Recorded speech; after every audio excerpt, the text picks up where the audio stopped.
Collection framework की अगर हम बात करते हैं, जैसे कि आप लोग अभी मुझे बता रहे थे कि कलेक्शन फ्रेमवर्क क्या है. So what you are telling me, it is an inbuilt library which provides many inbuilt classes, interfaces,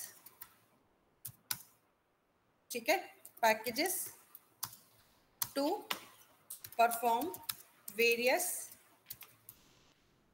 data structure operations.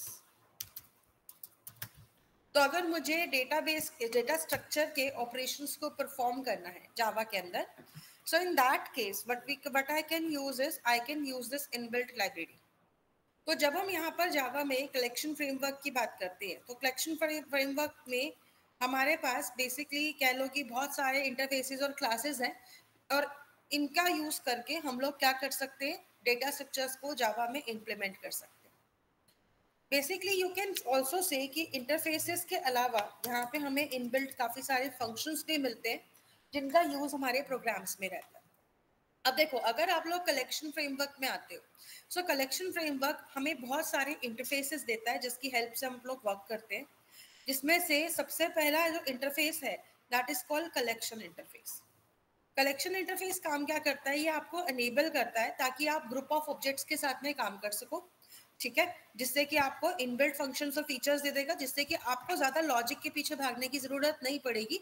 आपको कोई भी काम है वो आप इमीडिएटली इनके फंक्शंस का यूज करके कर सकते हो. ओके, ऐसे ही यहाँ पर आपको एक DQ इंटरफेस भी मिलता है. DQ जो है वो क्यू को एक्सटेंड करता है, जिसके अंदर आपको डबल एंडेड क्यू इसके सारे फीचर्स मिल जाते हैं. ऐसे ही यहाँ पे एक लिस्ट इंटरफेस भी आता है जो कि कलेक्शन को इंटरफेस को क्या करता है, यहाँ पर एक्सटेंड करता है, और इसके अंदर हमें लिस्ट से रिलेटेड सारे रिकॉर्ड्स मतलब फंक्शंस मिल जाते हैं. ऐसे ही नेविगेबल सेट आता है जो कि हमें फंक्शंस प्रोवाइड करेगा टू सर्च और retrieve elements from the data structure. Same way में क्यू सेट, सॉर्टेड सेट, ये सब भी क्या है, हमारे पास मल्टीपल इंटरफेसेस हैं, क्लासेस हैं, जिनकी हेल्प से हम लोग अपना टास्क करें. अभी क्या करने वाले हैं, हम इन चीजों को वन बाय वन एक बार देखेंगे कि इनका मेनली यूज क्या होता है और ये कैसे वर्क करता है.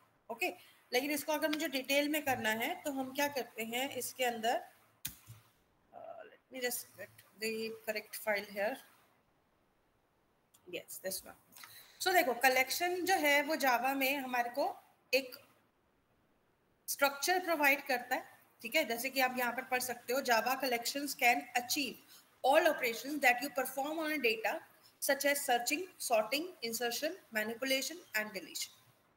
मतलब आपने एरे में जितने टास्क किए थे, जितने लॉजिक बनाए थे, वो सारे के सारे लॉजिक आपको यहाँ पर इनबिल्ट मिल जाते हैं.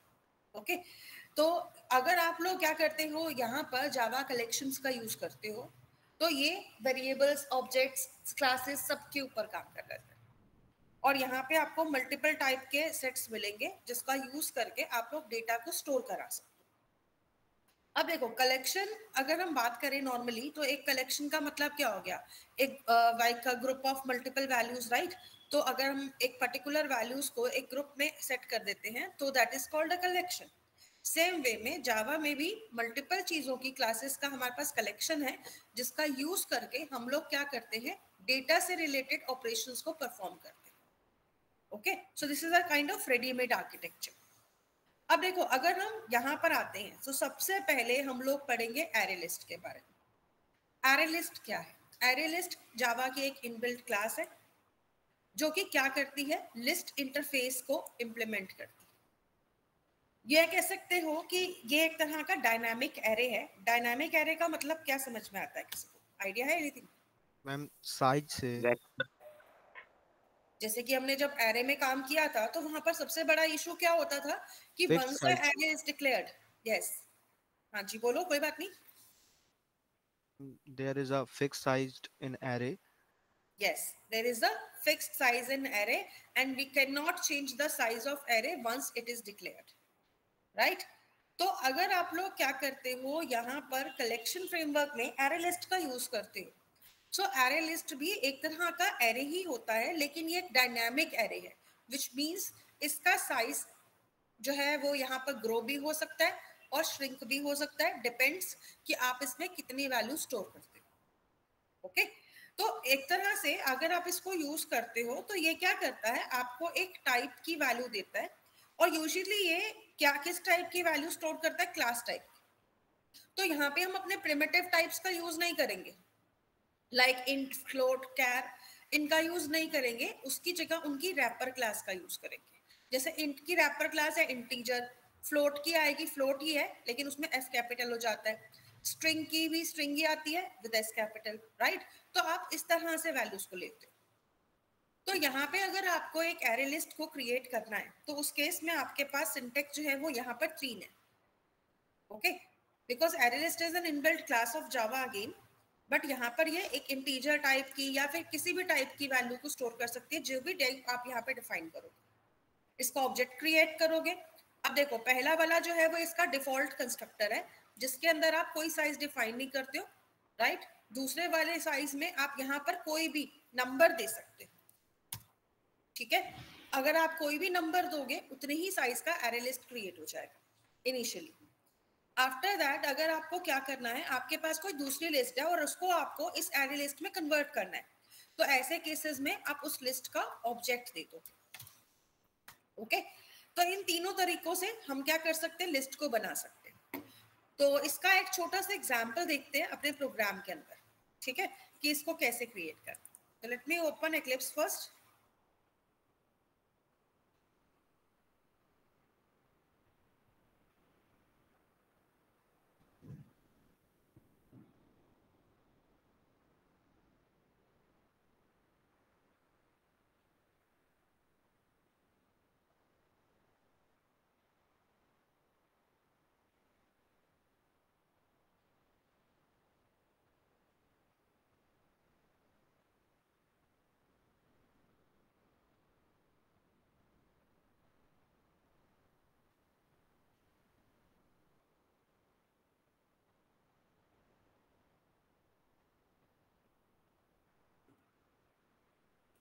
ओके, सो एक काम करते हैं, क्योंकि हमने नया टॉपिक स्टार्ट किया है कलेक्शन फ्रेमवर्क ना, तो हम यहाँ पे एक न्यू प्रोजेक्ट क्रिएट कर लेते हैं।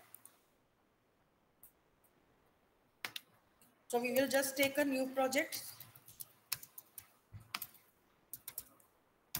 Java project, और इस प्रोजेक्ट के अंदर हम इसका नाम ले लेते हैं कलेक्शन डेमो।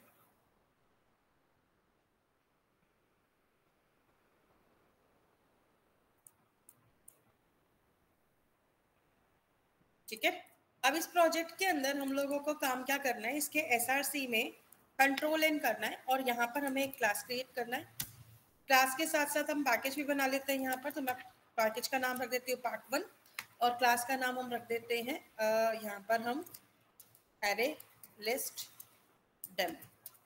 कभी भी रियल नेम यूज मत करना, उसके आगे 1 2 3 या डेमो या ऐसा कुछ लगा देना ताकि कोई प्रॉब्लम हो। ओके, तो एक पब्लिक स्टैटिक वॉइड में ले लेते हैं और इसको फिनिश करते हैं। तो सी, अगर आपको यहाँ पर क्या करना है, आपको एक एरे लिस्ट को क्रिएट करना है। सो एरे लिस्ट को क्रिएट करने के लिए आप लोग काम क्या करोगे, सबसे पहले यहाँ पे एरे लिस्ट का ऑब्जेक्ट क्रिएट करोगे। अब देखो, क्योंकि array list class java.util class में है तो इसका इंपोर्ट भी लगेगा। तो जैसे ही मैंने इसे लिया तो यहाँ पर देखो ऊपर इसका इंपोर्ट आ गया java.util.arraylist। arraylist actually a class of Java. इस बार मैं इसको एक्सप्लोर करती हूँ। So this is a class of Java, right, which extends abstraction list और इम्प्लीमेंट्स इंटरफेसेस। तो आपके दिख रहा है कि यहाँ पे serializable, cloneable, random access list, इन सबको क्या कर रही है, इम्प्लीमेंट कर रही है। And this is a child class of abstraction list. और इंटरफेसेस को यहाँ पर एक्सेस करने की वजह से इसको इनके इनबिल्ट फंक्शंस में मिलते हैं, जो आपको फर्दर कहाँ मिल जाएंगे, अपने प्रोग्राम्स में मिलेंगे यूज करने के लिए।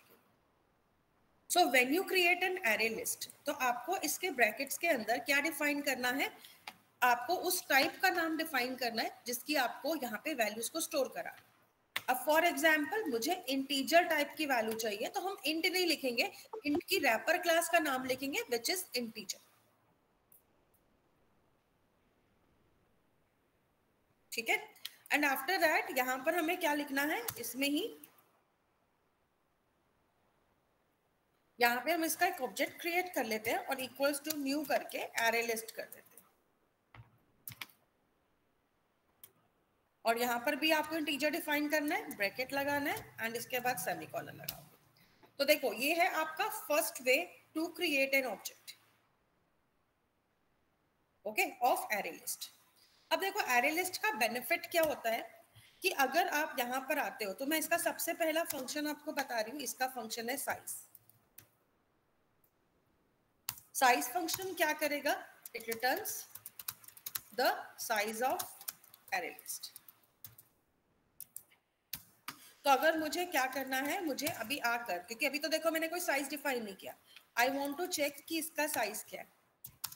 तो ऐसे में आप लोग क्या करेंगे, यहाँ पर लिखेंगे ob dot size.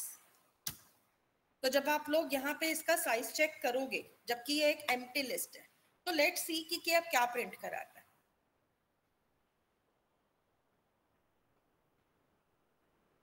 Okay, I think there is some issue.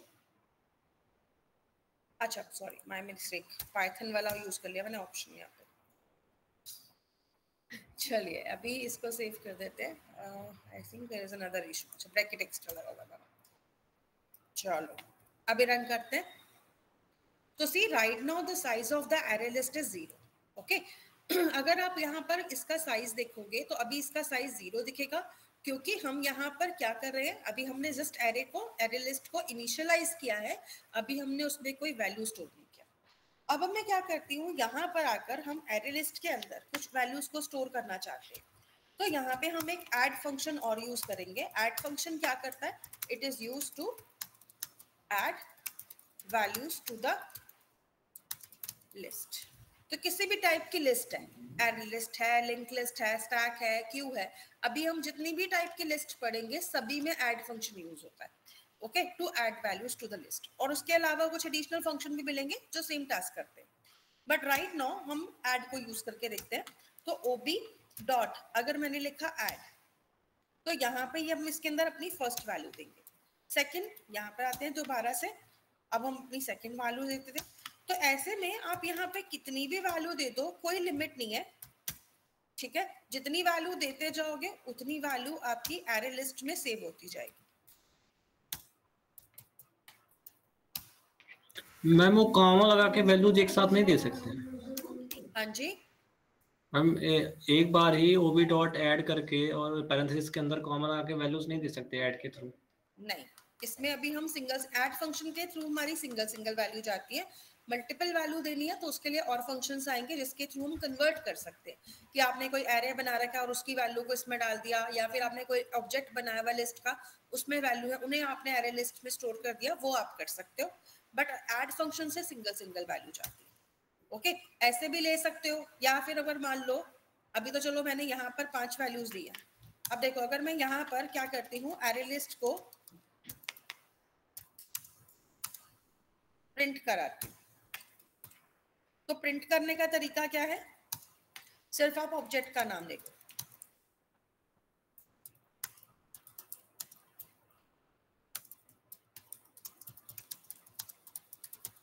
ठीक है। तो ये चीज ध्यान में रखनी है कि अगर आपको प्रिंट करना है एरे लिस्ट को एक साथ में, तो आप लोग क्या करोगे, यहाँ पे आप लोग ऑब्जेक्ट को दोगे एरे लिस्ट के प्रिंटलन के अंदर। अब देखो अगर मैंने इतने में ही प्रोग्राम को रन किया तो ये आपकी एरे लिस्ट आ गई, और अगर मैं यहाँ पे दोबारा से इसका साइज निकालती हूँ आफ्टर एडिंग दीज वैल्यूज, तो आपके पास इस तरह से वैल्यू आ जाएगी। अभी देखो इसका साइज 5 दिखा रहा है, पहले 0 दिखा रहा था, क्योंकि अभी हमने इसमें 5 एलिमेंट्स को स्टोर कर दिया। एक और चीज जो ध्यान में रखनी है कि एरे लिस्ट इंसर्शन ऑर्डर को मेंटेन करती है, विच मींस कि आप जिस ऑर्डर में वैल्यू स्टैक यहाँ पर इंसर्ट कराओगे उसी ऑर्डर में वैल्यू आएंगी, आगे पीछे नहीं जाएंगी, क्योंकि यहाँ पर भी आपका इंडेक्सिंग यूज होता है जैसे एरे में यूज होता था, ठीक है। और आप इसमें वैल्यू को एक्सेस भी कर सकते हो, बट नॉट लाइक एरे, उसके लिए डिफरेंट मैकेनिज्म है विच आई विल टेल यू। अभी के लिए अगर मान लो आपने यहाँ पर इस तरह से वैल्यू नहीं भी है, ऐसे ले लो।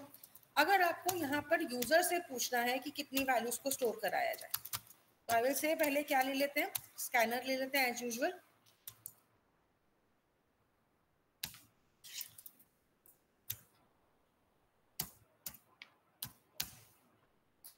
और यहाँ पे हम लोग क्या करेंगे, यूजर से पूछेंगे एंटर नंबर ऑफ वैल्यूज। अब देखो अगर मैंने यूजर से पूछा एंड आफ्टर दैट मैंने यहाँ पे लूप चला दिया कि जब तक n की वैल्यू ग्रेटर देन क्या है 0 तब तक लूप चलेगा। एंड यहाँ पे हम लोग क्या करेंगे, इस लूप के अंदर यूजर से वैल्यूज को इनपुट कराएंगे। तो जितनी यूजर वैल्यू एंटर करवाना चाहता है उतनी बार हम क्या करेंगे, ob.add को यूज कर लेते हैं और यहाँ पे sc.next एंटर करेंगे। ओके तो अब ये क्या करेगा, और भी वैल्यूज को ऐड कर देगा। मतलब कोई लिमिट नहीं है कि हमने पहले 5 ली थी, अब हम और 10 20 50 जितनी वैल्यू स्टोर करना चाहते हैं कर सकते हैं। So there is no limit to this. तो अगर मान लो इसको करने के बाद मैं यहाँ पे फिर से अपनी सारी वैल्यूज को प्रिंट कराती हूँ और उसका साइज प्रिंट कराती हूँ, then what will be the size of the array. तो अब देखो अगर हम अब प्रोग्राम को रन करते हैं तो पहले तो इसने 5 वैल्यू स्टोर कर दी। अब यहाँ पे पूछ रहा है नंबर ऑफ वैल्यूज कितनी लेनी है। मान लो मुझे 5 और वैल्यू स्टोर करनी है। अब देखो मैंने नंबर ऑफ वैल्यूज 5 दिया था, लेकिन अभी ये क्या चल गया, इनफाइनाइट लूप चल गया। क्यों चला, क्या रीजन है इसका? मैम ब्रेक करने के लिए ma'am n is greater than 0 लगा है तो n ग्रेटर देन 0 लिखा है ना, लेकिन n माइनस माइनस नहीं किया मैंने। यस मैम, राइट, तो ये चीज भी हमें ध्यान में रखनी है। चलिए कोई नहीं, यहाँ पे आते हैं। अभी हम यहाँ पे वैल्यूज देते हैं तो देखो 5 वैल्यूज और आ गई, तो यहाँ पे आपकी 5 वैल्यू और स्टोर हो गई।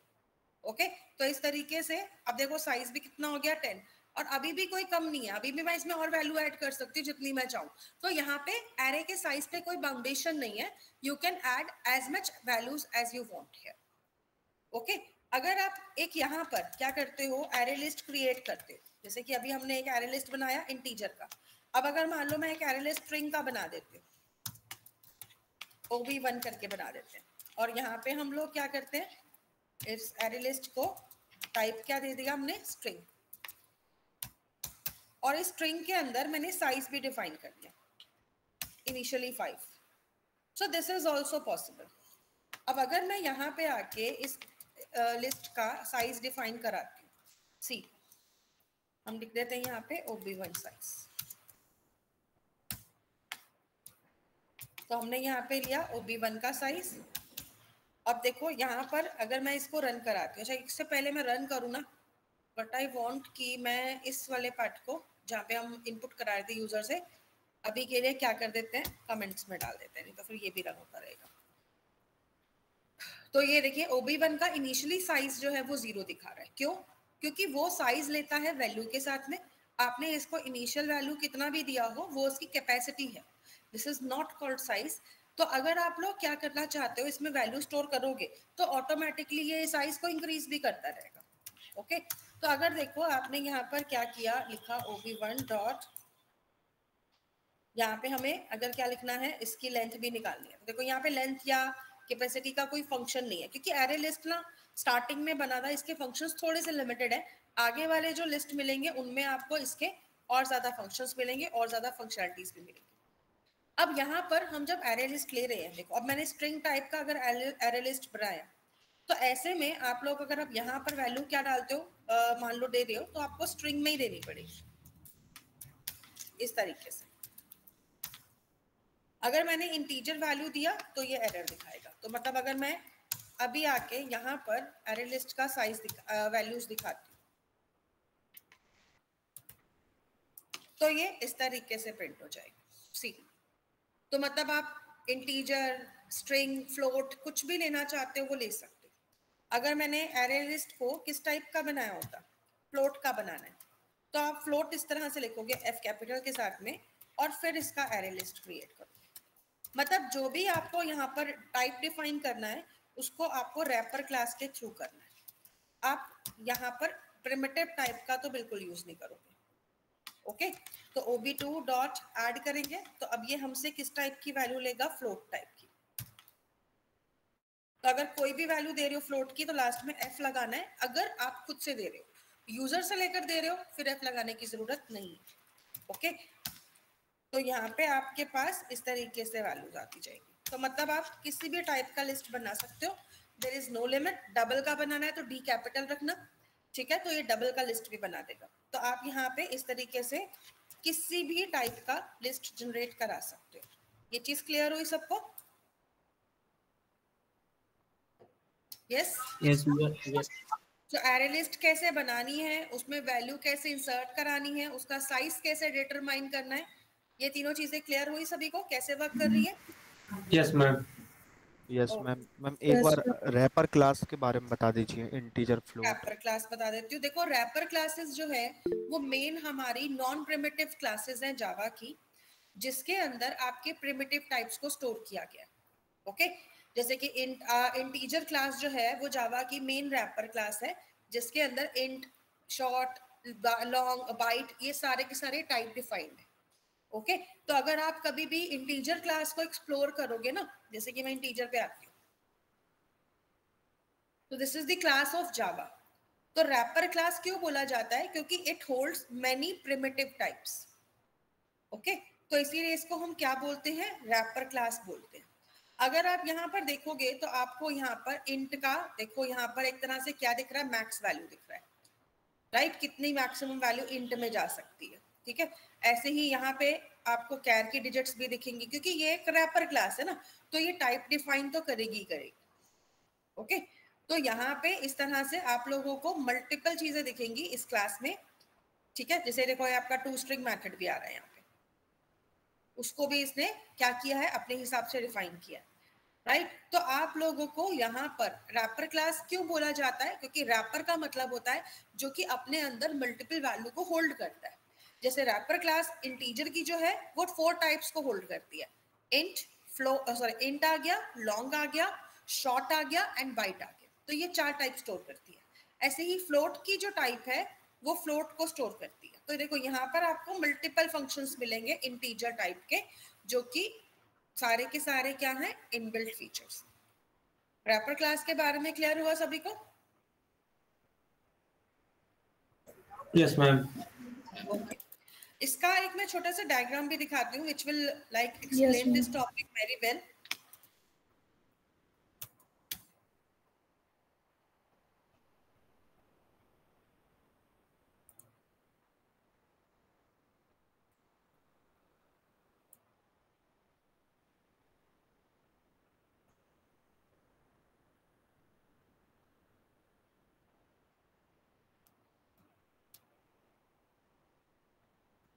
सी, जैसे कि आपने अगर डेटा टाइप्स पढ़े होंगे तो आप लोगों को यहाँ पर भी ये चीज बताया गया होगा कि जावा के अंदर जितनी भी रैपर क्लासिंग है, जैसे कैरेक्टर है, इंटीजर है, फ्लोट है, बूलियन है, इन्हीं सब के अंदर जो मल्टीपल टाइप्स है इनको स्टोर किया गया है। जैसे फ्लोट में फ्लोट एंड डबल दोनों आते हैं, लेकिन ये क्लासेस भी है। ओके, ऐसे ही बूलियन भी आ जाता है, ऐसे ही इंटीजर में बाइट, शॉर्ट, इंट, लॉन्ग आता है, कैरेक्टर में कैर आ जाता है।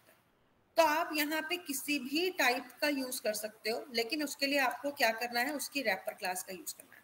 रैपर मल्टीपल एलिमेंट्स को स्टोर करता है या सिंगल एलिमेंट को भी स्टोर करता है, जितनी भी वैल्यू उसमें आएगी। ओके, अब यहाँ पे वापस आते हैं एरे लिस्ट पे। एरे लिस्ट आप लोगों ने पहले पढ़ रखा था? No ma'am. ओके, क्योंकि अगर पढ़ रखा था तो ठीक था, नहीं तो अगर नहीं किया है, फर्स्ट टाइम कर रहे हो, देन आई विल से कि ये वाला जो प्रोग्राम आपके सामने है ना, इसको आप लोग एक बार अपने अपने सिस्टम पे बनाओ, क्योंकि इसके बाद मैंने आप लोगों को इसके फंक्शंस भी बताने हैं, फंक्शनलिटीज भी बतानी है। सो इट्स बेटर कि आप लोग साथ के साथ काम करोगे तो आप लोगों को ज्यादा बेटर में समझ में आएगा। Okay, so I am sharing this code in your file, in your WhatsApp group also, and it's not a very long code. आप लोगों को इसको फटाफट से बनाना है, ठीक है? और इसके बाद we will go for its function as well. तो कर लीजिए इस कोड को, एक बार देख लो, समझ लो, कोई इशू है देन लेट मी नो।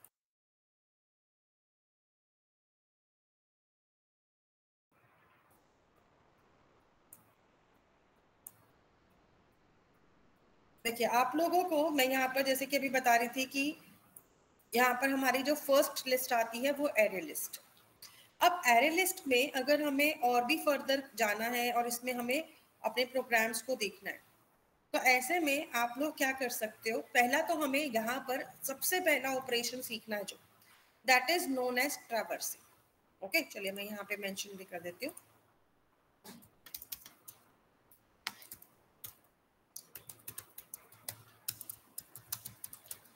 तो अगर आपको किसी भी लिस्ट में ट्रैवर्सिंग का टास्क करना है, ट्रैवर्सिंग का मतलब क्या होता है?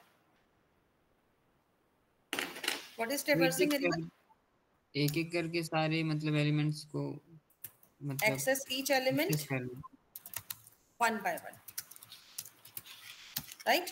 तो अगर आपको यहाँ पे एरे लिस्ट में या किसी भी लिस्ट में ट्रैवर्सिंग करनी है, इसके लिए आपको एक इनबिल्ट ऑप्शन मिलता है जिसकी हेल्प से आप लोग ट्रैवर्सिंग करोगे।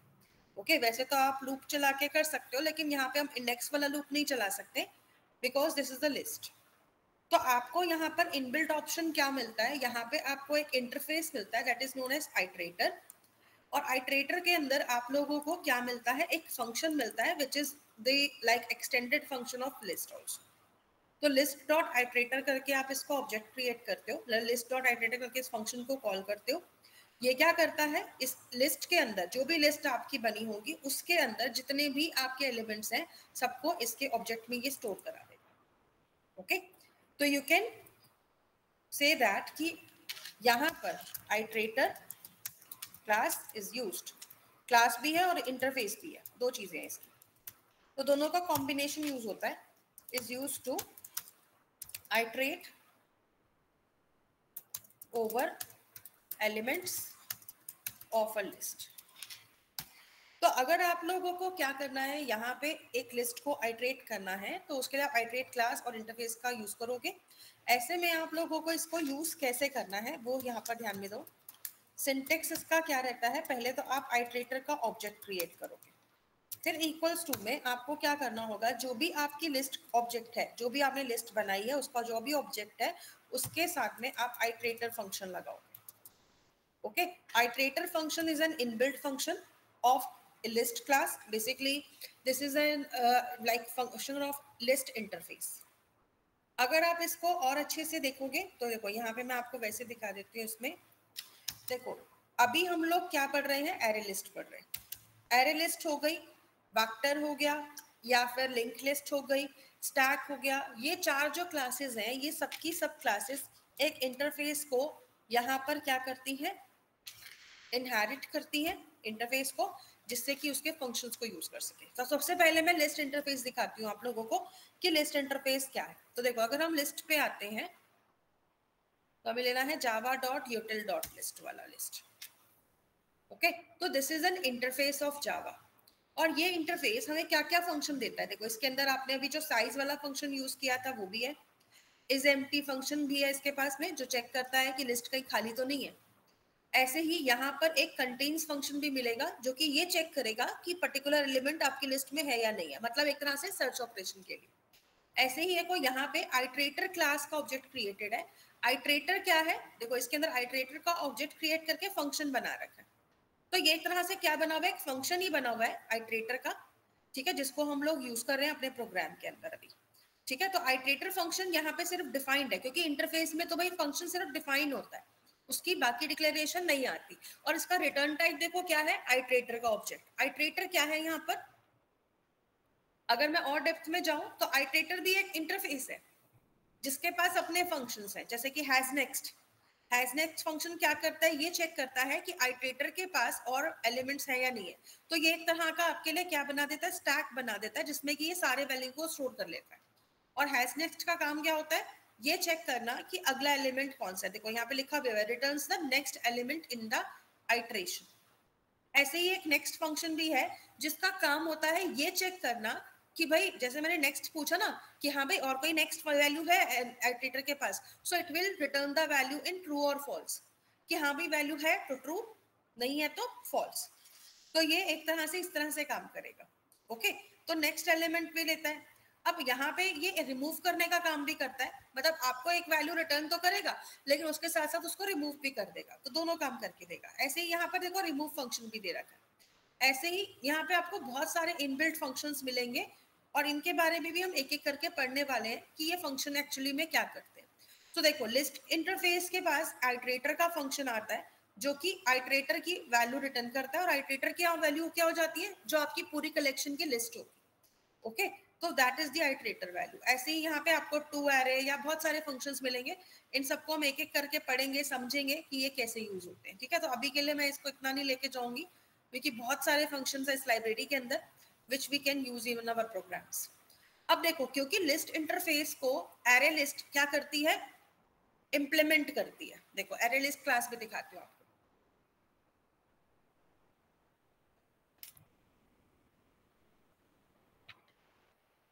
वन सेकेंड, आई थिंक इसको निकालने के लिए ना मुझे क्या करना पड़ेगा, इसका दूसरा ऑप्शन यूज करना पड़ेगा।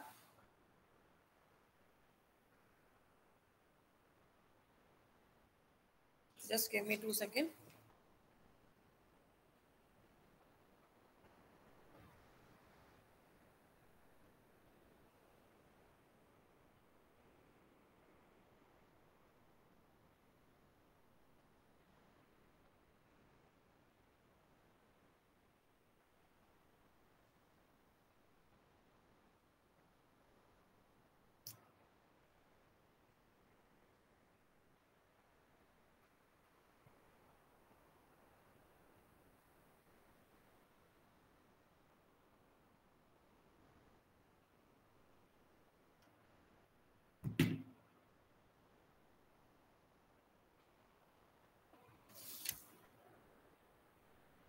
सी एक्चुअली में इसने हमें जो क्लास दिया है that is a list interface.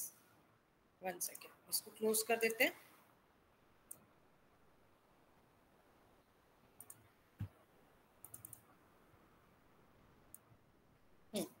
तो देखो अभी हम यहाँ पे अगर एरे लिस्ट की बात करें तो यूजुअली इसका जो ऑब्जेक्ट आता है वो ये आता है,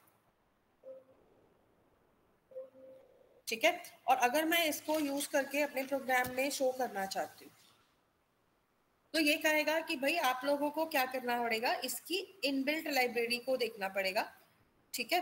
तो यहाँ पे अगर आप लोगों को एरे लिस्ट को या फिर आपको java.util पैकेज को किसी भी चीज को देखना है, ठीक है, तो उसके लिए आप लोग क्या कर सकते हो, यहाँ पे आप इसमें एक तो फाइंड कर सकते हो इसकी लाइब्रेरी को, ठीक है। और दूसरी चीज आप क्या कर सकते हो, जैसे कि इसकी लाइब्रेरी कहाँ पे, यूटिल में। तो अगर मैं यहाँ पर यूटिल लाइब्रेरी पे जाती हूँ या एरे लिस्ट पे जाती हूँ तो देखो ये आ गई आपकी एरे लिस्ट क्लास। ओके, तो एरे लिस्ट क्लास के ऊपर देखो यहाँ पे एक और चीज बड़ी अच्छी दिखा रखी है कि कलेक्शन के अंदर लिस्ट है, लिस्ट में लिंक लिस्ट, वेक्टर, ये सारी क्लासेस है। अब यहाँ पर देखोगे तो एरे लिस्ट क्या कर रहा है, एक्सटेंड करता है एब्स्ट्रैक्ट लिस्ट को, लेकिन इम्प्लीमेंट किसको कर रहा है, यहाँ पे रैंडम एक्सेस को कर रहा है, लिस्ट को कर रहा है। अभी हमने लिस्ट इंटरफेस खोलकर देखा था ना, उसमें जो जो फंक्शंस मिल रहे थे, तो वो सारे फंक्शंस किसको मिलते हैं, एरे लिस्ट क्लास को भी मिलते हैं। ओके, तो अगर मैं यहाँ पर लिस्ट इंटरफेस के फंक्शंस को देखती हूँ, क्योंकि वो इंटरफेस था, ये क्लास है, राइट। अब अगर ये क्लास है तो यहाँ पर इसको क्या करना पड़ेगा, इंटरफेस के सारे फंक्शंस को क्या बनाना पड़ेगा, यहाँ पे ओवरराइड करना पड़ेगा, तभी ये अपना काम कर सकता है, राइट। तो अगर हम यहाँ पर देखें कि क्या क्या फंक्शंस थे वहां पर, जैसे वहां पे हमने अभी एक isEmpty फंक्शन देखा था, तो ये क्या करता है, रिटर्न करता है साइज इक्वल्स टू 0, मतलब ये चेक करेगा कि अगर साइज इक्वल्स टू 0 है तो ट्रू, अदरवाइज फॉल्स, राइट। तो एक तरह से ये वैल्यू रिटर्न कर रहा है। ऐसे ही यहाँ पे आप लोगों को वहां का एक और फंक्शन था हमारे पास अभी, आई थिंक कौन सा था, लिस्ट का, काफी सारे फंक्शंस हम देख रहे थे अभी। तो आपको यहाँ पे ओवर रिटन फंक्शंस भी दिखेंगे, ठीक है, जैसे अभी हम ऐड फंक्शन पढ़ रहे थे। तो ये सारे के सारे फंक्शंस आपको किस में मिलते हैं, आपकी इस क्लास से मिलते हैं। ओके, क्योंकि अब हम एरे लिस्ट का ऑब्जेक्ट बना के काम कर रहे हैं ना, इसी वजह से हमें ये फंक्शंस कहाँ मिल जाएंगे, हमारे प्रोग्राम में मिलेंगे। तो आइटरेटर इज व्हाट, हाँ जी। जो एरे लिस्ट के बाद ये एंगुलर ब्रैकेट के अंदर ई है, उसका मतलब क्या है? ई का मतलब होता है जो भी यहाँ पे एलिमेंट क्लास आएगी। ओके, ई का मतलब क्या होता है, जो भी आपकी एलिमेंट क्लास आएगी जिसका भी आपको ऑब्जेक्ट स्टोर करना है, that is there. Okay okay, जैसे अभी हमने एरे लिस्ट में ब्रैकेट में क्या दिया, इंटीजर दे दिया ना, तो इंटीजर टाइप की वैल्यू आ गई, स्ट्रिंग देंगे तो स्ट्रिंग टाइप की आएगी, फ्लोट देंगे तो फ्लोट टाइप की आ जाएगी। ओके ओके ओके, तो चलो अभी यहाँ पर वापस आते हैं, किस टॉपिक पे थे हम, आइटरेटर पे। तो आइटरेटर का काम क्या है, एलिमेंट्स को स्टोर करना, मतलब एक तरह से देखो ये क्या करेगा ना, iterator function will get all the values of the list, ठीक है। तो जो भी लिस्ट इसको प्रोवाइडेड होगी उसकी सारी वैल्यूज को लेगा and store them in iterator class object. तो जो भी आपके पास आइटरेटर क्लास का ऑब्जेक्ट आया है इसको ये स्टोर कर देगा। ये ऑब्जेक्ट एक स्टैक की तरह काम करेगा यहाँ पर, मतलब यहाँ पर ये क्या करेगा, सारी वैल्यूज को स्टोर तो करेगा, लेकिन जैसे जैसे हम यहाँ पर इसको यूज करेंगे, अब देखो आइटरेटर क्लास का ऑब्जेक्ट अगर हम यहाँ पे यूज कर रहे हैं तो अभी तो इसने सिर्फ स्टोरिंग का काम किया, तो मतलब हमारा सिर्फ एक काम हुआ। आफ्टर दैट हमें क्या करना है, हमें क्या करना है, to get all the values from the iterator object. आपको क्या करना पड़ेगा, उसके लिए आपको लूप चलाना पड़ेगा, जैसे कि हम व्हाइल का लूप चलाते हैं। अब व्हाइल के लूप में आपका एक फंक्शन यूज होगा जिसको हम बोलते हैं नेक्स्ट फंक्शन। नेक्स्ट फंक्शन का काम क्या होता है, it is use to check whether there is any next element left in the iterator object or not। तो मतलब इसका काम क्या होता है, ये चेक करना कि अगला एलिमेंट है, एलिमेंट मतलब लिस्ट में या नहीं है। तो ये आपको ट्रू फॉल्स में आंसर रिटर्न करता है, इसीलिए हम इसको कहाँ यूज करते हैं, एग्जाम्पल के लिए हम इसको कहाँ यूज करेंगे, व्हाइल में। तो अगर मैंने यहाँ पे इसको यूज करना है ना, तो जो भी मेरा आइटरेटर का ऑब्जेक्ट होगा, जैसे मैं इसके नाम रख देती हूँ ITR, ठीक है, तो ITR का आइटरेटर का जो ऑब्जेक्ट है उसके साथ मैं इसको लूप में लगाऊंगी, क्योंकि ये लूप तब तक चलेगा जब तक कि हमें अगला एलिमेंट मिलता रहेगा। ओके, तो ये इस तरह से होगा, लेकिन अभी भी देखो हमें अगला एलिमेंट तो मिला ही नहीं, अभी तो ये सिर्फ चेक कर रहा है। ओके, तो आपको क्या करना है, यहाँ पे अगर आपको आइटरेटर का यूज करके वैल्यू को गेट करना है तो हमें यहाँ पे एक और फंक्शन मिलता है, ठीक है, which is used to return the value। Okay, my mistake, मैं इसमें वैल्यू लगाना भूल गई थी। एक्चुअली में जो आपका नेक्स्ट फंक्शन है ये हैज नेक्स्ट फंक्शन है, माय मिस्टेक, क्योंकि ये पूछेगा ना कि अगली वैल्यू है या नहीं, ठीक है, तो ये फंक्शन था has next, which is used for checking there if there is any other value or not। इसी का जो अभी हमने नेक्स्ट फंक्शन लिया था, ये क्या करेगा, it returns the value from the current cursor position in iterator object, ठीक है, so it will return the value from the current cursor position in iterator object and also increments, also removes that element and goes to the next element in the list। तो मतलब ये दो काम करेगा, पहला तो ये आपको वैल्यू रिटर्न करेगा, ये जो भी वैल्यू रिटर्न करता है ना ये स्टैक की तरह काम कर रहा है, जैसे मैंने लास्ट टाइम भी बोला था, स्टैक क्या करता है, जिस भी वैल्यू को पॉप आउट करता है उस वैल्यू को स्टैक में से रिमूव कर देता है। तो सेम काम ये भी करेगा, ये क्या करेगा, जो भी वैल्यू आपको रिटर्न करेगा उसको आइटरेटर के ऑब्जेक्ट से रिमूव कर देगा, और उसके बाद अगर आप यहाँ पर मतलब जाओगे तो आपका जो कर्सर रहेगा ना इसके अंदर, वो कहाँ चला जाएगा, नेक्स्ट एलिमेंट पे अपने आप चला जाएगा, ठीक है। तो अगर आपको इसको यूज करना है अपने प्रोग्राम में तो आप इसको कैसे यूज करोगे, या तो आप इसे किसी वेर में स्टोर करो itr.next करके, या फिर आप SOP system.out.println फंक्शन के अंदर भी itr.next करके इसकी वैल्यू को गेट कर सकते हो।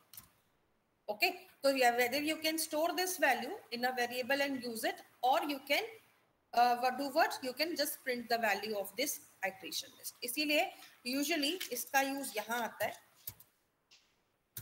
इसको मैं system.out.println में लूंगी itr.next लिख। So this is used for iterating the list over। तो कॉन्सेप्ट क्लियर हुआ यहाँ पर सबको, आइट्रेशन कैसे होगा यहाँ पर? Yes ma'am.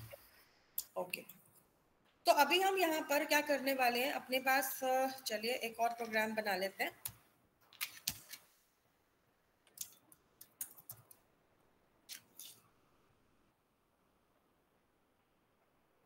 तो लेट्स सपोज हमने यहाँ पर क्या किया, इस मेरे प्रोग्राम के अंदर हम एक एरे लिस्ट का ऑब्जेक्ट क्रिएट कर देते हैं इंटीजर के लिए। इसका नाम मैं रख देती हूँ list1 equals to new array list कर देते हैं।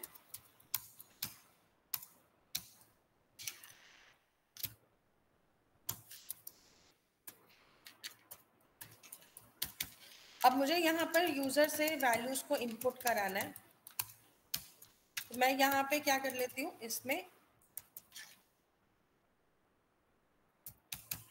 यूजर से ही पूछते हैं कि इसमें कितनी वैल्यूज डलवानी है। तो enter number of elements, int n ले लेते हैं, sc डॉट नेक्स्ट इंट करके वैल्यू आ जाएगी। इसके बाद लूप चला देते हैं कि जब तक n इज ग्रेटर देन 0 तब तक ये क्या करेगा, यूजर से वैल्यू लेकर स्टोर करता रहेगा। तो एंटर वैल्यू,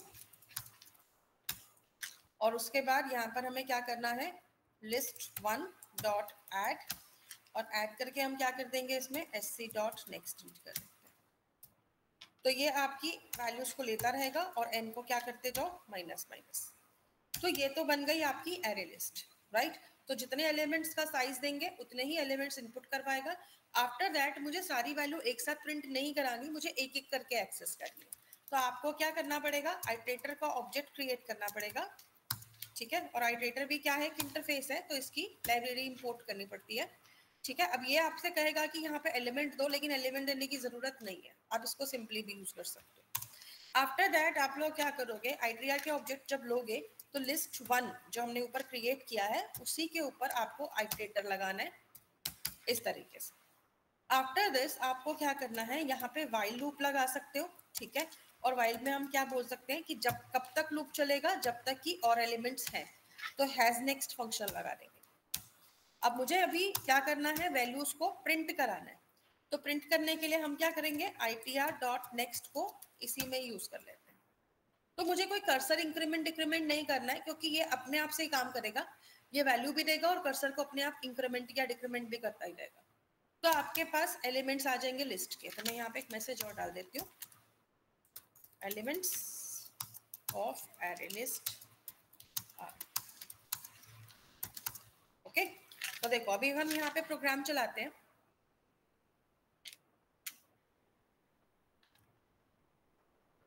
और यहाँ पे हमें कितने वैल्यू स्टोर करनी है, 6।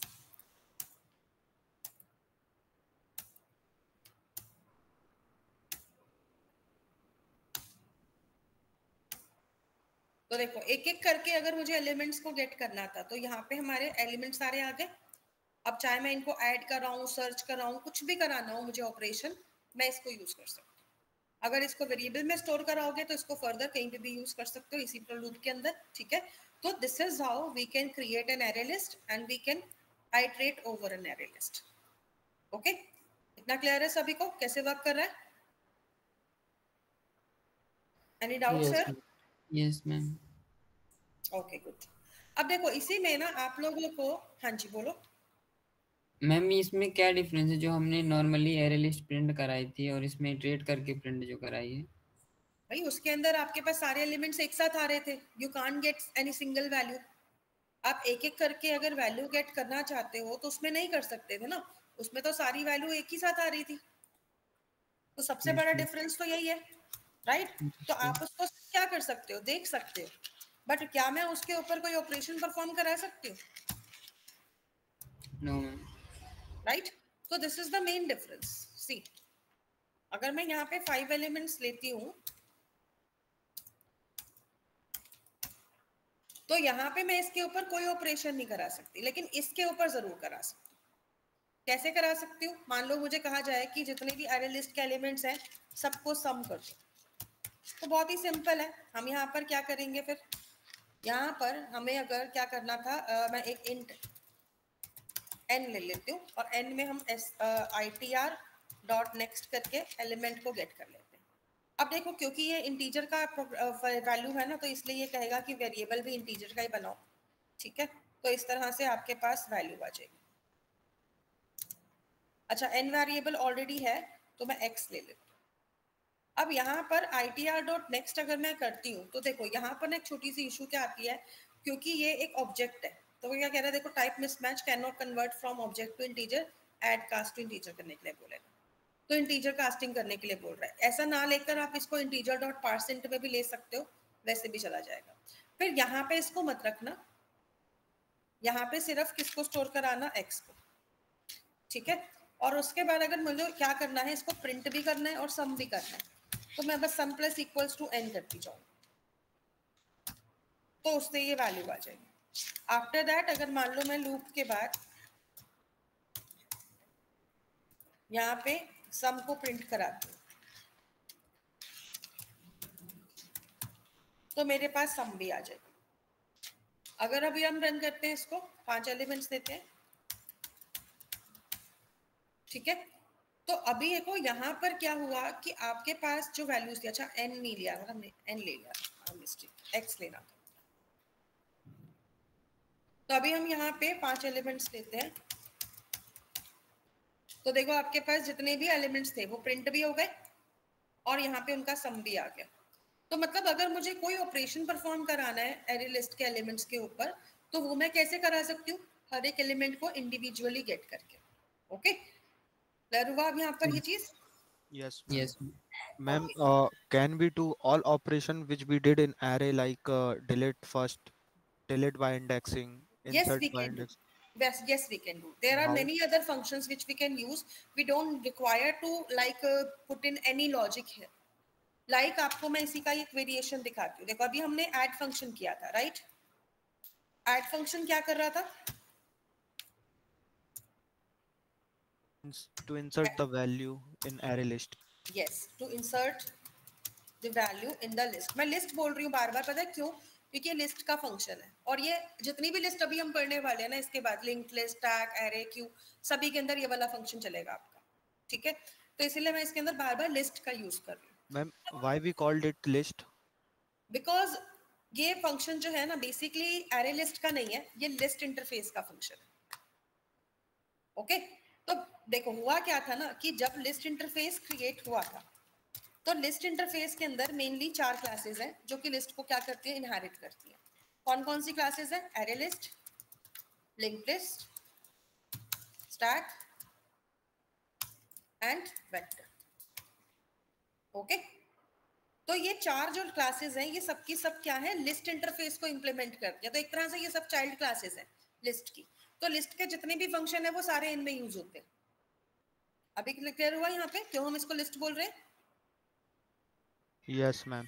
और दूसरी चीज इसलिए भी लिस्ट बोलते हैं क्योंकि यहाँ पर जितनी भी एलिमेंट्स हैं, all the elements are getting stored in index, मतलब like in the insertion order, the order in which we are getting the values, they are getting exactly in that order. तो यहाँ पे ये अपने आप से लिस्ट को आगे पीछे नहीं करेगा, which you will understand in other interfaces. इसके बाद जब हम सेट में जाएंगे तो सेट की जो क्लासेस होंगी या क्यू की जो क्लासेस होंगी, वहां पे आपको ये कॉन्सेप्ट और अच्छे से क्लियर होगा क्योंकि वहां पे इंसर्शन ऑर्डर फॉलो नहीं होगा। ओके, यहाँ पर होगा।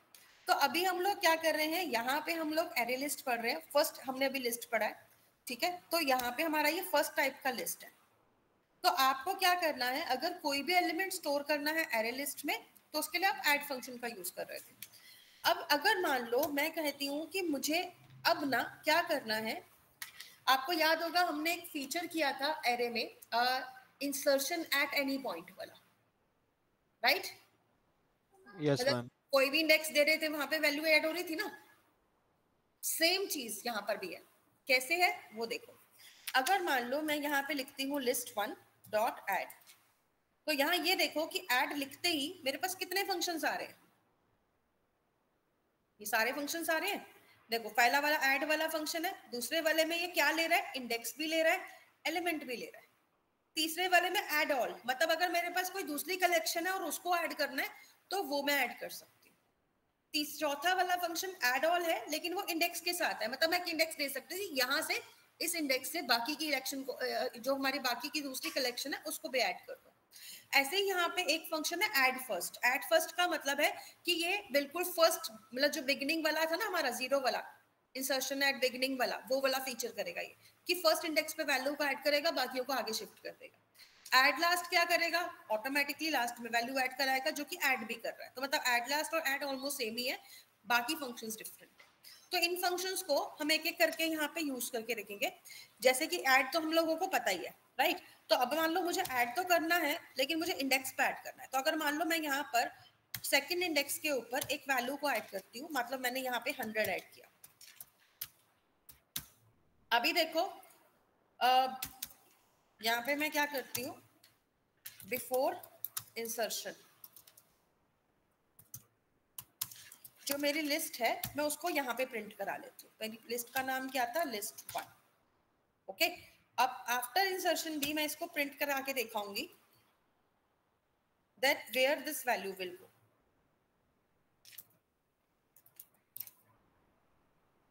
तो हमारा जो बिगिनिंग वाला था ना फीचर वो यहाँ पे आ जाएगा। तो अगर मान लो मैंने यहाँ पे क्या किया, ऐड किया, लेकिन मैंने इंडेक्स वाला दे दिया, तो ये क्या करेगा, it is used to insert a particular value at the given index। तो इसके अंदर अगर हम समझें तो जो आपका ऐड फंक्शन है इसमें पहली वैल्यू होती है इंडेक्स और दूसरी वैल्यू क्या होती है, वैल्यू, जिसको आपको इंसर्ट कराना। ओके, तो दिस इज द फंक्शन। तो अगर आप इसको हम रन करके देखते हैं, तो मान लो मैंने पहले 5 एलिमेंट्स लिए और इसके अंदर हमने 1 2 3 4 5 इंसर्ट किया। अब देखो बिफोर इंसर्शन ये लिस्ट था 1 2 3 4 5, उसके बाद जब मैंने 100 इंसर्ट कर दिया तो हमने इंडेक्स क्या दिया था, यहाँ पर 2 दिया था, राइट। और 2 को हमने मतलब 2 इंडेक्स पे हमने 100 को स्टोर किया था।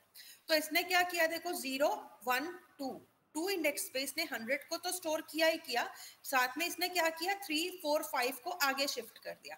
मतलब ये एग्जैक्टली वैसे ही काम कर रहा है जैसे हमने एरे में काम कर पाया था। समझ में आई ये चीज फंक्शन? Yes ma'am. तो मतलब अगर मुझे किसी पर्टिकुलर इंडेक्स पे वैल्यू ऐड करना है तो उसके लिए हम कौन सा फंक्शन यूज करेंगे, ऐड ही यूज करेंगे, बस उसमें हम इंडेक्स प्रोवाइड कर देंगे। ओके, अब यहाँ पर देखो अगर मान लो मेरे पास एक और लिस्ट है, जैसे कि मान लो मैंने लिस्ट 2 बनाना है, तो मैं यहाँ पे ले लेती हूँ एरे लिस्ट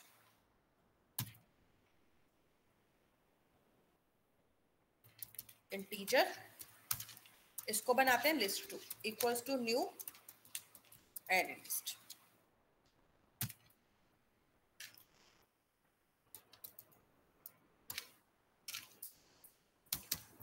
अब अगर मान लो हमने यहाँ पे एक नया लिस्ट बना दिया लिस्ट 2। अब मान लो मैंने लिस्ट 2 में जल्दी जल्दी से कुछ वैल्यू स्टोर की, जैसे मैंने 134 लिया, फिर मैंने लिस्ट 2 डॉट ऐड करके यहाँ पे 135 ले लिया, फिर लिस्ट 2 डॉट ऐड करके मैंने यहाँ पे 136 ले लिया। मैंने इसमें 3 एलिमेंट स्टोर करा दिए। ओके, तो मेरे पास इस लिस्ट में 3 एलिमेंट्स हैं। Now to store all the elements of list 2 into list 1 we can use, क्या यूज कर सकते हैं हम, add function। ओके, तो अब अगर मान लो मुझे इसके अंदर add function यूज करना है तो बहुत ही सिंपल है। आप क्या करोगे, लिस्ट का ऑब्जेक्ट लोगे, फिर डॉट करके ऐड फंक्शन बनाओगे और ऐड फंक्शन के अंदर आप लोग क्या करोगे, यहाँ पे लिस्ट 2 का ऑब्जेक्ट प्रोवाइड कर दोगे। पहला तरीका तो ये है, राइट। लेकिन अगर आपको क्या करना है, ये क्या करेगा आपकी एग्जिस्टिंग लिस्ट में, मतलब मैं इसको यहाँ पे चलो एक्सप्लेन भी कर देती हूँ। It will add all the elements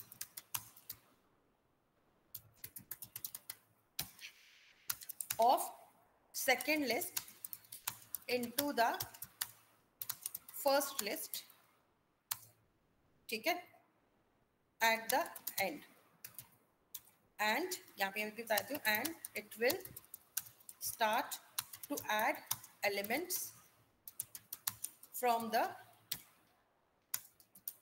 last index of the first list।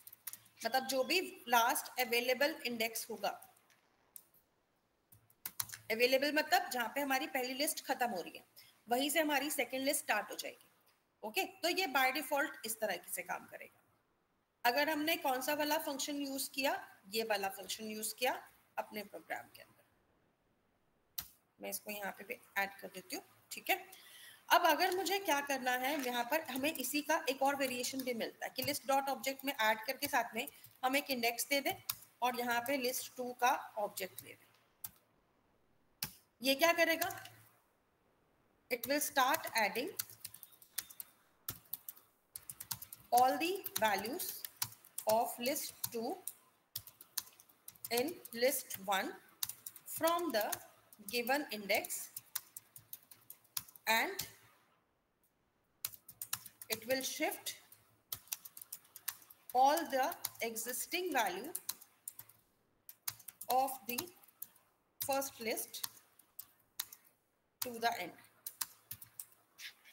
ठीक है, तो मतलब बाकी सारी वैल्यूज जो होंगी उस पर्टिकुलर इंडेक्स से उनको एंड में शिफ्ट करेगा और लिस्ट 2 के वैल्यू को उस पर्टिकुलर इंडेक्स से सेव करेगा। लेट्स सी, देखो अगर मान लो मैं यहाँ पर आती हूँ और मैं नॉर्मली यूज करती हूँ लिस्ट 2 या फिर लिस्ट 1 डॉट ऐड, तो लिस्ट 1 में मैंने ऐड किया किसको, लिस्ट 2 को। तो अगर मैंने ऐड लिया तो ऐड नहीं यूज करना है, सॉरी मैं मिस्टेक, मैं इसके अंदर थोड़ा सा ऐड कर जाता हूँ, ऐड ऑल करना है। ठीक है, तो हम क्या फंक्शन यूज करेंगे, ऐड ऑल। तो ऐड ऑल क्या कर रहा है, लिस्ट 2 को ऐड करता है। अब देखो अगर मान लो हम यहाँ पे देते हैं इसी को प्रिंट करके, ठीक है, आफ्टर एडिंग लिस्ट 2, तो यहाँ पे हमारी लिस्ट 1 का क्या हाल हुआ। तो अगर अभी हम देखें अपने प्रोग्राम को, तो मान लो हमने यहाँ पे पहले 5 एलिमेंट्स की एक लिस्ट बना देते हैं। तो अभी देखो हमारे पास यहाँ पर तो पहले क्या चल रहा था, बिफोर आफ्टर इंसर्शन हमने कराया था जब 100 को ऐड किया था। 100 के बाद में मैंने जो लिस्ट 2 बनाया था जिसके अंदर मैंने क्या वैल्यूज ली थी, 134, 135 एंड 136। जब मैंने यहाँ पे लिस्ट 2 को ऐड किया उसके बाद मैंने यहाँ पर ये नहीं बताया था कि कौन से इंडेक्स से करना है, तो पहले वाले जो एलिमेंट्स थे वो तो एज इट इज आ रहे हैं, उसी के बाद में हमारे लिस्ट 2 के एलिमेंट्स भी आ गए। किसमें आ गए, अब लिस्ट 1 में आ गए। ओके, अगर मैं यहाँ पर क्या करती, इसे यूज इस तरीके से करती, मतलब इसको मैं कमेंट्स में डाल देती हूँ और मैं यहाँ पे लिख देती हूँ लिस्ट 1 डॉट ऐड ऑल, और यहाँ पे मैं इंडेक्स दे देती हूँ कि मुझे इसके अंदर थर्ड इंडेक्स से लिस्ट 2 के वैल्यूज को ऐड करना है। तो अभी क्या होगा, लिस्ट 2 के अंदर, मतलब ये कह लो, अभी चलो पहले मैं इसको रन करने से पहले बताती हूँ, आपकी जो लिस्ट 2 है उसमें थर्ड इंडेक्स कौन सा, देखो 0, 1, 2, 3, तो थर्ड इंडेक्स के वाली वैल्यू को ये आगे शिफ्ट कर देगा और बीच में क्या डाल देगा, लिस्ट 2 की वैल्यूज को डाल देगा। देखो अगर मैं इस प्रोग्राम को एक बार फिर से रन करती हूँ और इसके अंदर हम वैल्यूज को देखते हैं, तो 0, 1, 2, 3 थर्ड इंडेक्स से देखो कौन सी वैल्यू आ गई, अब लिस्ट 2 की आ गई, और जो पहले वाली वैल्यूज थी 3, 4, 5 वो कहाँ चली गई, लास्ट में चली गई। ओके, तो मतलब इसने क्या किया, बिल्कुल मिडल में वैल्यूज को ऐड कर दिया। ओके, तो इस तरीके से आप लोग क्या कर सकते हो, एक लिस्ट की वैल्यूज को दूसरी लिस्ट में ऐड कर सकते हो। तो ये फंक्शन क्लियर हुआ, ऐड ऑल कैसे काम कर रहा है, दोनों वर्जन इसका। Yes ma'am. अब ऐसे ही यहाँ पे हमें दो फंक्शन और मिलते हैं which is known as add first and इसी तरह से आता है ऐड लास्ट। तो यहाँ पे ऐड फर्स्ट क्या करता है, function will add the new value at the beginning, या फिर ऐसे कहते हैं at the first index of the list. इसके साथ साथ and will shift existing elements to the right side, तो राइट साइड पे शिफ्ट कर देगा। सेम वे में अगर आप लोग क्या करते हो, ऐड लास्ट का यूज करते हो, तो ऐड लास्ट क्या करेगा, ऐड लास्ट क्या करेगा, it will add the new element या new value at the last of the existing list. क्योंकि लास्ट में वैल्यू जा रही है इसलिए किसी भी वैल्यू को शिफ्ट करने की जरूरत नहीं पड़ेगी। बेसिकली देखा जाए तो ऐड और ऐड लास्ट ऑलमोस्ट एक ही जैसे हैं, दोनों एक ही काम कर रहे हैं, इसलिए ऐड लास्ट का बहुत ज्यादा यूज नहीं होता, ऐड फर्स्ट का यूज होता है ज्यादातर। अगर आप लोग क्या करते हो, यहाँ पे वैल्यू ऐड करते हो, जैसे मैंने लिया लिस्ट 1 डॉट ऐड और मैं यहाँ पे ऐड कर देती हूँ फॉर एग्जाम्पल 1000। तो ये सॉरी ऐड हमें क्या करना था, फर्स्ट यूज करना था। अब ऐसे ही मैंने लिया list one dot add last, last में मैंने 2000 ऐड कर दिया। अब इसके बाद अगर मान लो मैं यहाँ पर लिस्ट को एक बार फिर से प्रिंट कराती हूँ, ठीक है, लिस्ट वन। तो यहाँ पे हमारे पास अब लिस्ट वन के अंदर जो एलिमेंट्स हैं वो कैसे आएंगे वो यहाँ देखते हैं। तो पहले हम एग्जिस्टिंग वैल्यूज को ऐड कर देते हैं। ओके, तो देखो अभी लिस्ट वन के साथ में सबसे आखिरी में देखोगे क्या है, फर्स्ट प्लेस पे 1000 आ गया, बाकी सारी वैल्यूज आगे शिफ्ट हो गई। तो एग्जिस्टिंग वैल्यू डिलीट नहीं हो रही है, वो सिर्फ शिफ्ट हो रही है। और एड लास्ट की वजह से लास्ट में वैल्यू आ गई। तो फर्स्ट में भी वैल्यू जा सकती है, लास्ट में भी जा सकती है, मिडल में भी जा सकती है, कहीं पर भी हम न्यू वैल्यू को ऐड कर सकते हैं। मतलब हमारा इंसर्शन के जितने भी लॉजिक थे ना वो सारे हमें इनबिल्ट मिल गए यहाँ पर, हमें उसमें खुद से कुछ भी लगाने की जरूरत नहीं। अब जैसे हमने यहाँ पे एडिशन के फंक्शन देखे हैं ना, ऐसे ही यहाँ पे हमें लिस्ट वन में से डिलीशन के फंक्शन भी मिलते हैं जिसका नाम है रिमूव। अगर मैं रिमूव लिखती हूँ तो देखो यहाँ पे मेरे पास रिमूव के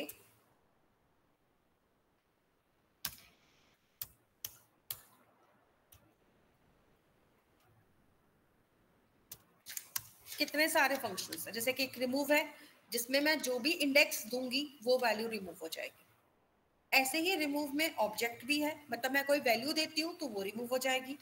अगर मुझे रिमूव ऑल करना है और मेरे पास एक कलेक्शन है, जैसे अभी हमने लिस्ट टू को लिस्ट वन में डाला था और मैं अब लिस्ट टू के सारे एलिमेंट्स को लिस्ट वन में से डिलीट करना चाहती हूँ, तो अगर मैं उस कलेक्शन का नाम दे दूंगी जिसके एलिमेंट्स को मुझे यहाँ से डिलीट करना है, तो ये उन सारे एलिमेंट्स को डिलीट कर देगा।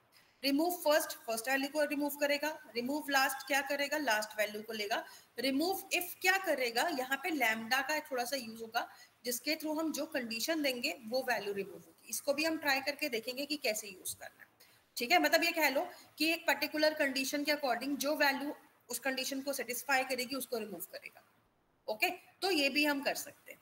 तो अभी आपके पास रिमूव के काफी सारे ऑप्शंस हैं। फॉर एग्जाम्पल अगर मान लो मैंने यहाँ पे रिमूव दिया, अब ये ध्यान में रखना है क्योंकि हम इंटीजर की बात कर रहे हैं, तो अगर एग्जिस्टिंग इंडेक्सेस में से कोई भी वैल्यू आएगी तो ऑटोमेटिकली ये इंडेक्स ही समझेगा, तो यहाँ पे इसको थोड़ा कंफ्यूजन हो सकता है। अब देखो अगर मैंने रिमूव करा 3 तो ये थर्ड इंडेक्स की वैल्यू को रिमूव करेगा।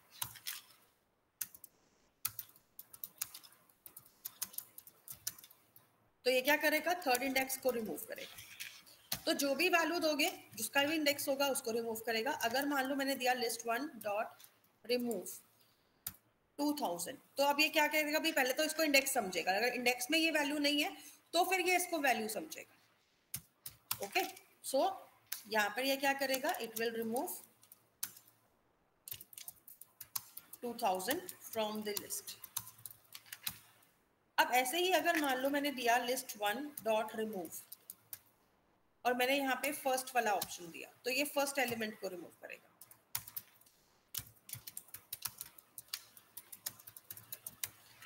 सेम वे में अगर मैंने दिया list one dot remove all और ऑल में मैंने लिस्ट टू दे दिया, तो ये लिस्ट टू को रिमूव करेगा, ठीक है। So it will remove all the elements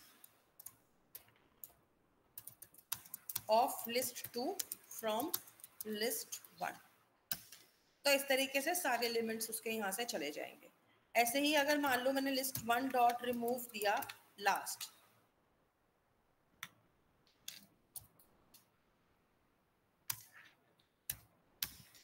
तो ये सबसे लास्ट वाले एलिमेंट को रिमूव करेगा, मतलब जो कि जैसे अभी यहाँ पे 2000 था उसको रिमूव कर देगा। So it removes the last element. तो ये तो सब है बिल्कुल सिंपल सिंपल फंक्शन जो कि रिमूव करने का काम कर रहे हैं। डिपेंड कि हम किसको यूज कराएंगे उसी के अकॉर्डिंग वैल्यू आएगी। अब देखिए हमारा इतनी सारी वैल्यू रिमूव करने के बाद लिस्ट में कुछ बचा भी या नहीं बचा, ठीक है। तो आप यहाँ लिख देते हैं आफ्टर रिमूविंग वैल्यूज। तो यहाँ पे हमारी लिस्ट वन के अंदर क्या क्या वैल्यू बची, लेट्स सी। लेकिन पहले तो हमें लिस्ट बनानी पड़ेगी यहाँ पे। चलो इस बार मैं लिस्ट थोड़ी लंबी बना देती हूँ, 6 एलिमेंट्स डाल देती हूँ। तो अभी हमारे पास ये वाला लिस्ट है और इस लिस्ट में एक्सेप्शन भी आया है आउट ऑफ बाउंड्स का। Okay, let's check out.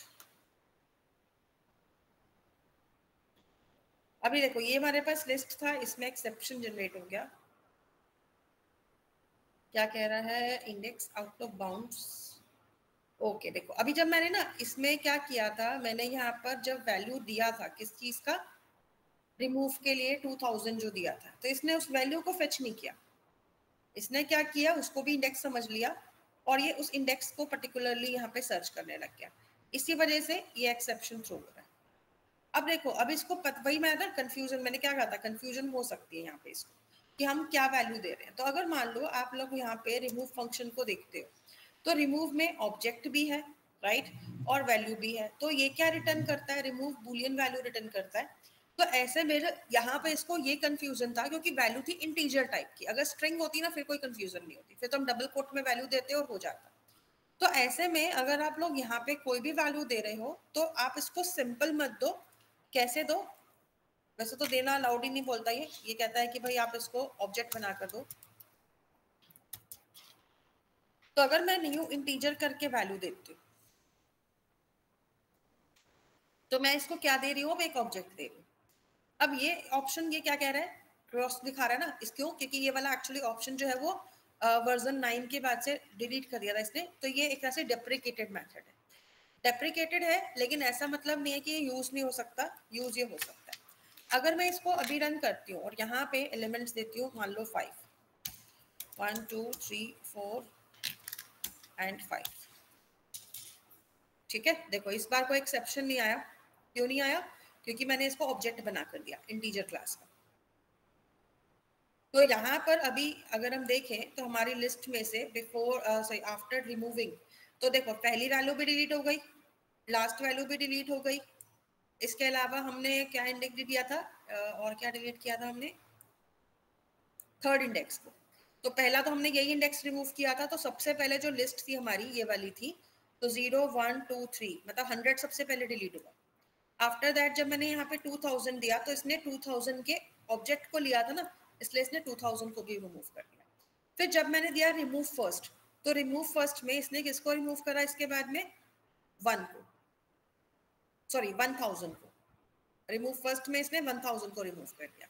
जब मैंने दिया रिमूव ऑल लिस्ट 2, तो लिस्ट 2 के जो एलिमेंट्स थे मतलब 134 135 136 तीनों को इसने रिमूव कर दिया और बाकी वैल्यूज को आगे शिफ्ट कर दिया। एंड आफ्टर दैट जब मैंने किया रिमूव लास्ट, तो 2000 तो देखो पहले से ही रिमूव था, तो अब लास्ट एलिमेंट कौन सा बचा था, 5। तो इसने 5 को भी रिमूव किया, तो बचा क्या, 1000 डिलीट हो चुका है, 1 और 2 बचा है, 100 भी डिलीट हो चुका है, ये भी डिलीट हो चुके हैं। तो बचा क्या, 1 2 एंड 3 4, इसलिए ये एलिमेंट्स आ रहे हैं। क्लियर हुआ यहाँ पे रिमूव फंक्शन कैसे काम कर रहा है।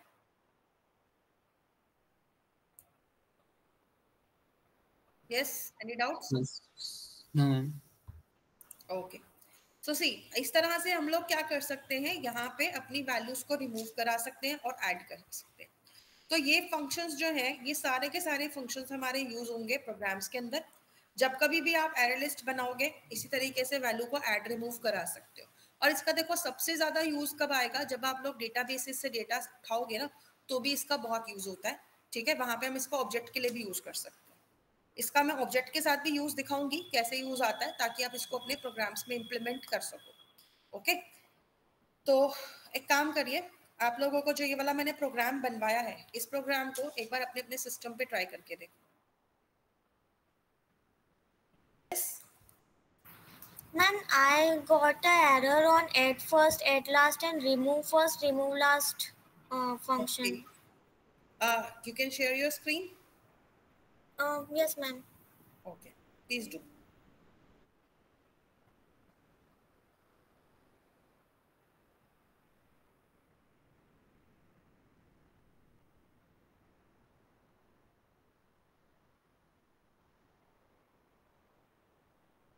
ओके, देखते हैं एरर क्यों आ रहा है आपका। एक बार स्क्रीन उसमें स्क्रॉल करिए आप अपना प्रोग्राम ऊपर की तरफ।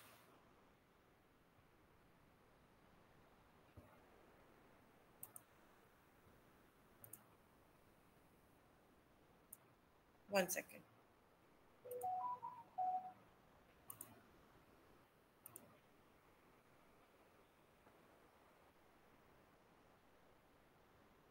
1 second guys, I think there is some issue.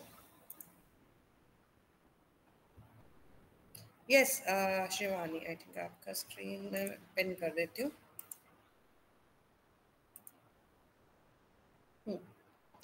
तो सी आपका जो प्रोग्राम है इसके अंदर आपने क्या लिया था, एरे लिस्ट बनाया था लिस्ट 1 के नेम से, एंड इसमें एरे लिस्ट इंटीजर क्रिएट किया. गुड. अब इसके बाद स्क्रॉल डाउन करो धीरे धीरे.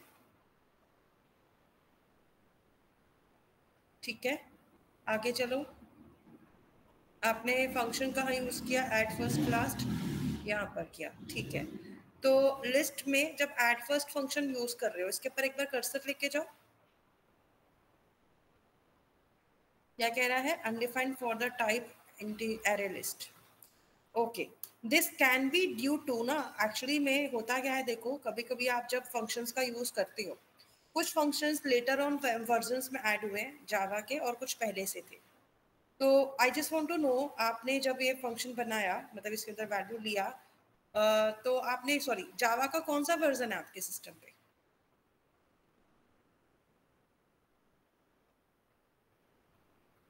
यस शिवानी, एक बार ये वाला इसको मुझे थोड़ा सा इसको ना साइड बार से इसका साइज इंक्रीज करके दिखाओ. Which Java library are you using in your computer? Java 19. Okay.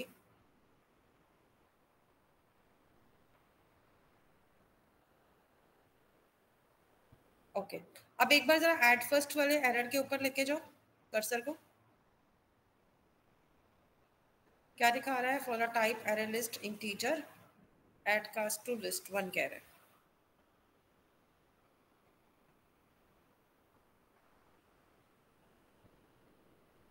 होना तो नहीं चाहिए. अगर ये एरर दिखा रहा है तो इसका मतलब ये है कि ये इस पर्टिकुलर वर्जन में सपोर्टेड नहीं है.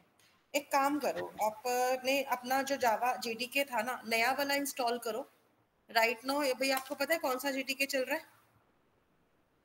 मैम मेरे में भी सेम इश्यूज आ रहे हैं. मेरे में जेडीके 19 है, जावा वर्जन 19 है ना, अभी 23 चल रहा है. आप 5 वर्जन पीछे बैठे हो.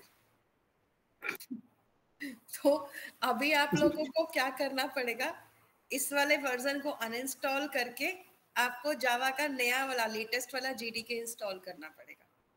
ठीक है, लेकिन जब आप लोग करोगे ना इसको इंस्टॉल, तो उसके बाद आपको एक्लिप्स में आके सेटिंग भी लगानी पड़ेगी. सेटिंग कैसे लगानी है अभी बताऊं या बाद में बताऊं? मैम अभी बता दीजिएगा, प्रोग्राम नहीं चल रहा. हाँ, क्योंकि वो चलेगा भी नहीं, इसी वजह से प्रॉब्लम आएगा, क्योंकि वो न्यूअर वर्जन में चलेगा. तो एक काम करना है, देखो सबसे पहले तो जेडीके डाउनलोड कर लेना नया वाला 23 वर्जन और उसको इंस्टॉल कर लो. करवा देती हूँ अभी, काम करते हैं ना शिवानी, आपके सिस्टम पे ही करा देती हूँ, 2 मिनट में हो जाएगा. It will not take much time. Okay, तो आप एक काम करो, इसी पे क्रोम ओपन करो.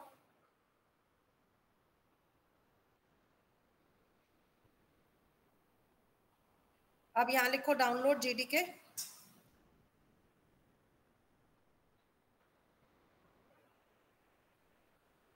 दैट्स इट, एंटर प्रेस करो.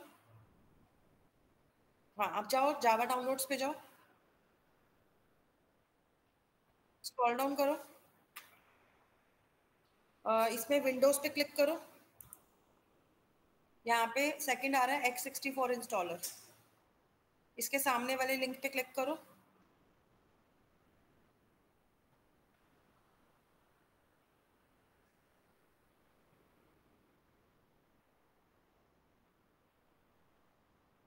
Let it download.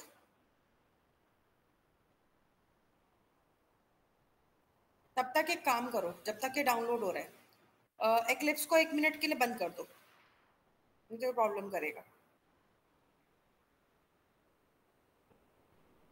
ठीक है, सो लेट इट डाउनलोड. तब तक क्या करो, अपने सिस्टम के कंट्रोल पैनल में जाओ, नीचे सर्च बॉक्स में जाके लिखो कंट्रोल पैनल सर्च में, या फिर ऐड रिमूव प्रोग्राम कर दो सीधा. चलो कंट्रोल पैनल में आ गए ना, यहाँ पे जाओ प्रोग्राम्स में, प्रोग्राम्स में क्लिक करो. अब जाओ इसमें प्रोग्राम एंड फीचर्स, ऊपर वाला ऑप्शन, यहाँ पे नीचे स्क्रॉल करोगे, देखो सामने लिखा हुआ है Java TM SC development kit 19, right. इस पे राइट क्लिक करो, और अनइंस्टॉल कर दो।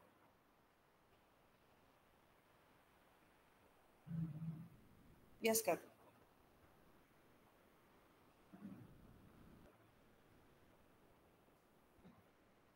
अभी आप में से कोई भी कभी भी वर्जन चेंज करता है ना, तो आप लोगों को यही करना है, पुराना वर्जन हटाना है, नया डालना है, ठीक है। वापस आओ, देखो वहां पे डाउनलोड कंप्लीट हो गया।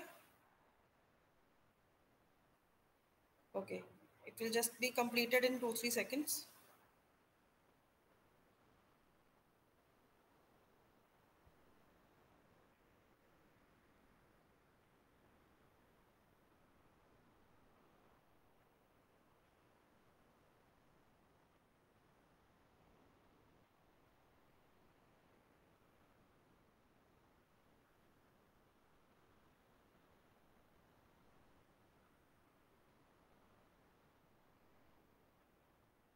Okay, now click on this exe file, जो यहाँ पर नहीं, जो ऊपर डाउनलोड हुआ है। हाँ, यहाँ पे क्लिक करो, इसके ऊपर कर्सर ऊपर ले जाओ। Good, let it open.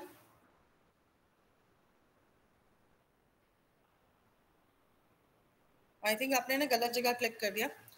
उस पे जाओ, डाउनलोड वाला बटन जो है ऊपर। Is it opening?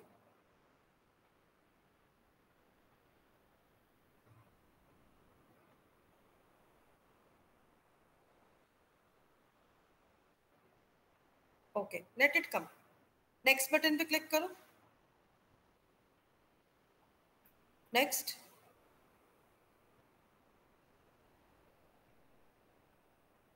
Now let it install.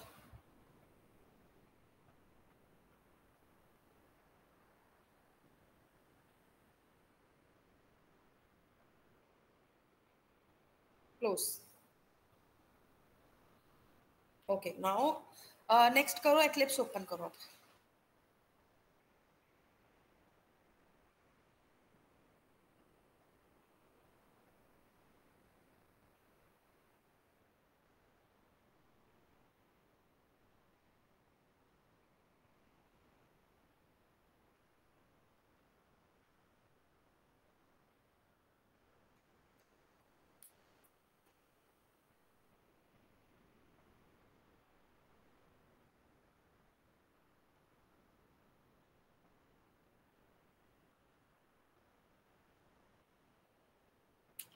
Okay, now do one thing, इसको एक्सपैंड करो।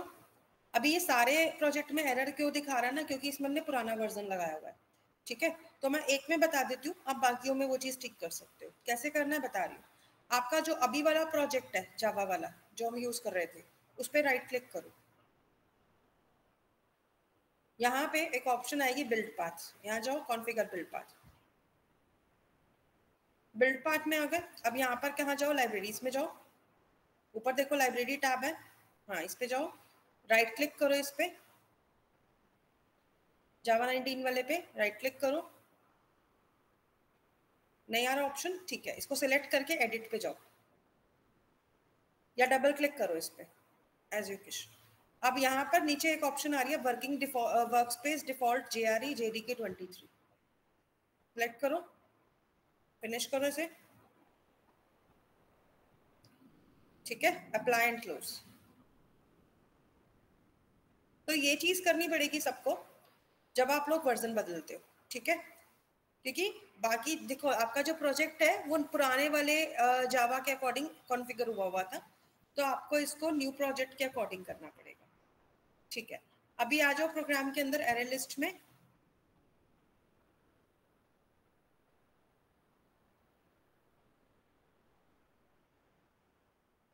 इसको छोड़ दो, कोई दिक्कत नहीं, स्क्रॉल डाउन करो। अभी देखो आपका फंक्शन चल रहा है, ऐड फर्स्ट ऐड लास्ट। ये एक्चुअली में एक एक्स्ट्रा फाइल इसने डाउनलोड कर दिया है, array list underscore list demo dot जावा, ठीक है। तो एक काम करो, ये 2 फाइल बनाई थी आपने, एक फाइल बनाई थी?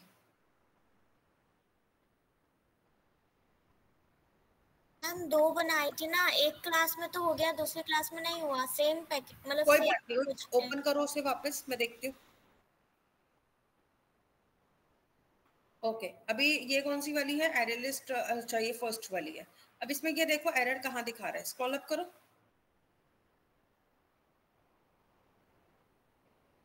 पैकेज नेम में। ओके ऊपर जाओ, ऊपर जाओ, एरर पे क्लिक करो, देखो क्या लिखा है, the type java.lang can not be resolved is increase difference from required dot class. Configure build path पे जाओ, वे बिल्ड पाथ तो हमने ठीक कर दिया था। इसके बाद प्रोजेक्ट्स पे जाना,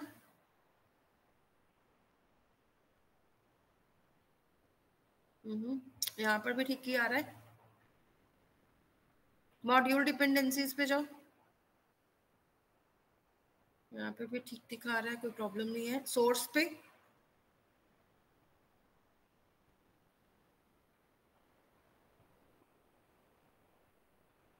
ओके ठीक है, अब इसको अप्लाई क्लोज कर दो। इस फाइल में ना कुछ भी चेंज करके, जैसे कोई सेमीकोलन है उसको हटा के लगा के वापस इसको सेव करो, कंट्रोल एस कर देना बस। कुछ भी चेंज कर लो छोटा मोटा,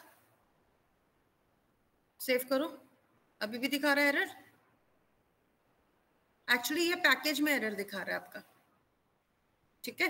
तो क्या करना है, पैकेज का प्रॉब्लम है, उसमें कोई दिक्कत नहीं है। इस प्रोफाइल को एक बार एक्लिप्स दोबारा चलाओगे तो ये ठीक हो जाएगा। So it's not that thing, ठीक है। थोड़ा रिफ्रेश वगैरह होगा, ये अपने आप ठीक कर देगा। सेकंड प्रोग्राम चल रहा है आपका। मैम सारे प्रोजेक्ट में मैनुअली सब मतलब सबको बिल्ड पाथ करना पड़ेगा? यस, बिल्ड पाथ तो चेंज करना पड़ेगा। ओके ओके ओके, चलिए ठीक है। तो आज की क्लास हम यहीं पे ओवर करते हैं, बाकी का टॉपिक मैं फिर नेक्स्ट क्लास में इसको कंटिन्यू करती हूँ, ठीक है। ओके।